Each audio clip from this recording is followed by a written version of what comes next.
সাধারণের আস্থা ও বিশ্বাসের দান ঘিরে কোনো রূপ নয়-ছয়ের সুযোগ নেই বলে সাফ জানিয়ে দিয়েছে গণত্রাণ সংগ্রহ কর্মসূচির ছাত্র প্রতিনিধিরা। পূর্বের বাজে অভিজ্ঞতার কারণেই ত্রাণের অর্থ নিয়ে প্রশ্ন উঠছে উল্লেখ করে জবাবদিহিতার সংস্কৃতি প্রতিষ্ঠার কথা বলছেন তারা। জানান, বৈষম্য বিরোধী ছাত্র আন্দোলনের নামেই ব্যাংক হিসাবে গচ্ছিত আছে অর্থ, যা পুনর্বাসনের জন্য চলছে সংশ্লিষ্টদের সাথে আলোচনা। ঢালাইয়ে দৃঢ়তা, নির্মাণে নিশ্চয়তা, প্রিমিয়ার সিমেন্ট, ঢালাইয়ের রাজা। বন্যা মোকাবেলায় ঐক্যের এক অনন্য রূপ দেখেছিল জাতি। সহযোগিতার হাত বাড়ায় সর্বস্তরের মানুষ। গণত্রাণের কেন্দ্রবিন্দু হয়ে ওঠে টিএসসি। এমন মহতী উদ্যোগ নেয় বৈষম্য বিরোধী ছাত্র আন্দোলন। দফায় দফায় জানিয়ে দেয়া হয় ত্রাণ সহায়তা ও অর্থের আদ্যোপান্ত। ত্রাণের অর্থ এখনো কেন ব্যাংকে? সম্প্রতি এই নিয়ে সমালোচনার ঝড় ওঠে সামাজিক যোগাযোগ মাধ্যমে। প্রশ্ন ওঠে মানুষের আবেগ নিয়ে কেন নয়-ছয়।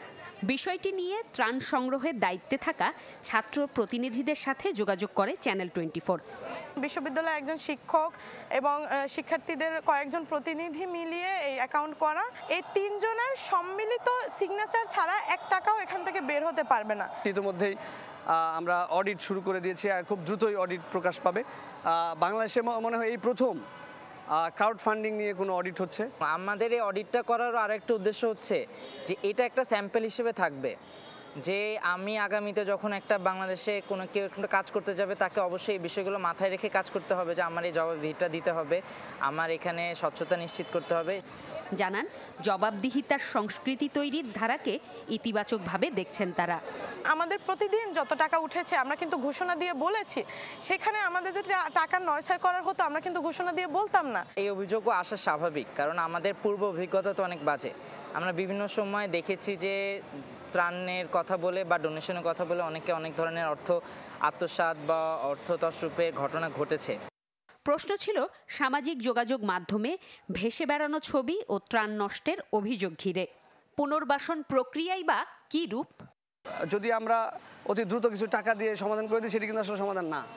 কারণ হচ্ছে মানুষ এত বেশি ক্ষতিগ্রস্ত, টেকসই একটি প্রকল্প বা একটি ব্যবস্থা করা যায় সে ব্যাপারে কথা বলছি। সেই পরিপ্রেক্ষিতে কিন্তু আমাদের কাজও চলমান ছিল। আমরা বুয়েটের টিচারের সাথে বসেছি, দুর্যোগ পুনর্বাসন বিশেষজ্ঞের সাথে বসেছি, সেনাবাহিনী এবং ত্রাণ মন্ত্রণালয়ের সাথে আমরা বসেছি।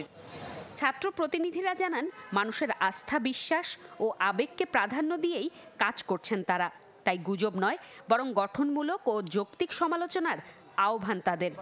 সমালোচনা আমরা নিচ্ছি, বাট গঠনমূলক এক ধরনের সমালোচনা করলে আমরা এ থেকে আসলে শিখব। অনুরোধ করব সবাইকে দয়া করে আর বিভ্রান্তি ছড়াবেন না, গুজব ছড়াবেন না। দেখেন সাধারণ মানুষ। জোমাতুল বিদা, চ্যানেল 24, ঢাকা।